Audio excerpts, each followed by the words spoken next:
जय महामाया। आपके अंदर बैठे हुए परमात्मा के अंश को मेरा सादर प्रणाम। स्वागत है आपका एस्ट्रो यांत्रिक चैनल पर। आज हम चर्चा करेंगे उस ग्रह के बारे में जिसे ज्योतिष शास्त्र में देवताओं का गुरु कहा गया है। यह ग्रह ज्ञान, धर्म, सत्य और न्याय, आस्था के प्रतीक माने गए हैं। इनका रंग पीला, धातु सोना और रत्न पुखराज है। साथ ही यह ईशान कोण अर्थात पूर्व उत्तर दिशा के स्वामी हैं। स्वभाव से यह अत्यंत शुभ, सौम्य और कल्याणकारी ग्रह माने गए हैं। जब यह ग्रह जन्म कुंडली में शुभ स्थिति में होते हैं तो जातक को उच्च शिक्षा, विद्या, संतान, सुख, भाग्य में वृद्धि और धन, समाज में मान सम्मान की प्राप्ति होती है। ऐसे लोग दयालु, धर्मनिष्ठ, न्यायप्रिय और आस्थावान होते हैं। लेकिन जब यही ग्रह वक्री या सुप्रभाव में आ जाते हैं तब जातक निर्णय लेने में भटकाव का शिकार हो सकते हैं। आलस्य और अंधविश्वास की प्रवृत्ति बढ़ सकती है। जीवन में अवसर छूट सकते हैं। ज्योतिष में देवगुरु बृहस्पति को ब्रह्मांड का ज्ञान दीपक और धर्म का रक्षक कहा गया है। यह जातक को विवेक, धैर्य और सकारात्मक दृष्टिकोण प्रदान करता है। इनका प्रभाव केवल शिक्षा या संतान तक ही सीमित नहीं है, बल्कि व्यवसाय, संपत्ति और आध्यात्मिक मार्ग तक फैला हुआ है। देवगुरु बृहस्पति न्यायप्रिय और करुणामयी ग्रह हैं। यह हमें जीवन में संतुलन और दिशा देते हैं। इन्हें प्रसन्न करने के लिए बहुत सारे लोग गुरुवार का व्रत करते हैं, पुखराज धारण करते हैं और बीज मंत्र ओम ब्रीम बृहस्पते नमः का जाप करते हैं। आत्मजन, याद रखिए कि यह बृहस्पति, देवगुरु बृहस्पति केवल एक ग्रह नहीं है, बल्कि ब्रह्मांडीय प्रकाश और सत्य के एक प्रतीक हैं, जो सही समय पर आने पर अपने गोचर और वक्री अवस्था में हमारे जीवन को प्रभावित करते हैं। यह हमें धर्म तथा ज्ञान की राह पर आगे बढ़ने की प्रेरणा देते हैं।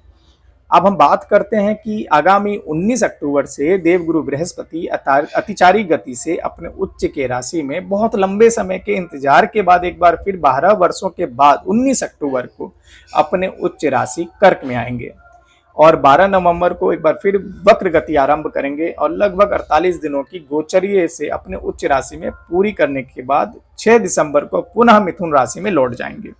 इसके बाद देवगुरु बृहस्पति 2 जून 2026 से लेकर 26 जून 2027 तक कर्क राशि में ही रहेंगे और अपने दिव्य प्रभाव से विभिन्न लग्नों पर, राशियों पर, ग्रहों पर अपना फल देंगे।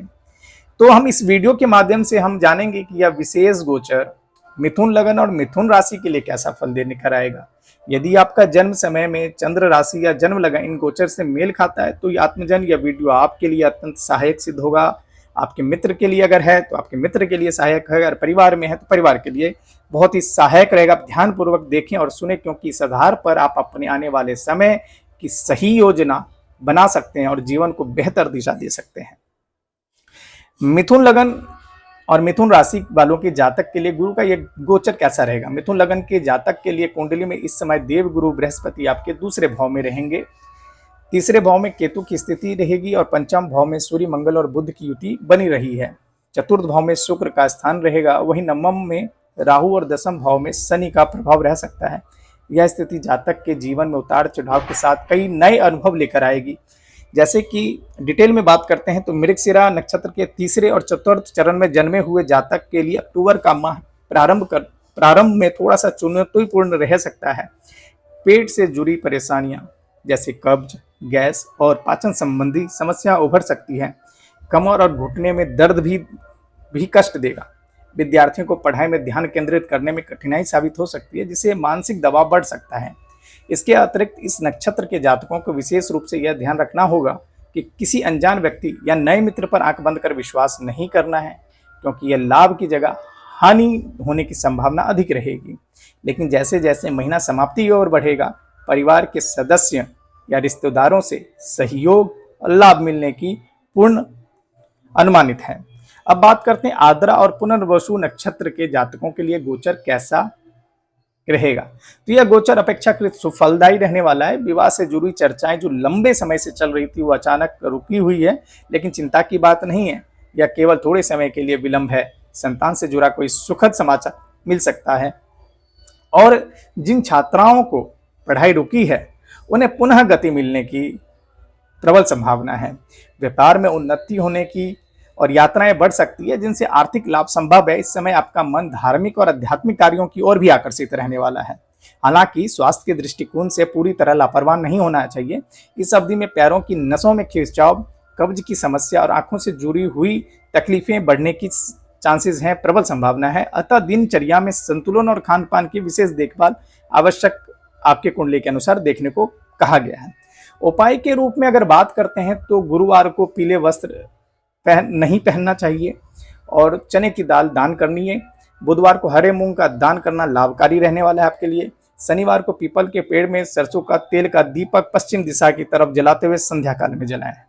तो आत्मजन आने वाले वीडियो में हम देखेंगे कि किस प्रकार से विभिन्न लगन और राशि के लिए बृहस्पति देव का गोचर का गहन विश्लेषण कर कैसा प्रभाव मिला है। अगर आप जानना चाहते हैं कि यह गोचर कुंडली पर कैसा डालेगा तो आप वीडियो को लाइक करें, चैनल को सब्सक्राइब करें और कमेंट करें या अपनी राशि और नक्षत्र जरूर लिखें, जिससे हम उस पर वीडियो बना पाएं और आप लोगों तक ससमय पहुंचा पाएं। तो इसी के साथ मैं अपने शब्दों को विराम देता हूं और आगामी वीडियो में फिर से एक बार मुलाकात करूंगा। तब तक के लिए आप लोगों का दिन शुभ रहे। इसी के साथ मैं आप लोगों से विराम लेता हूं। जय महा।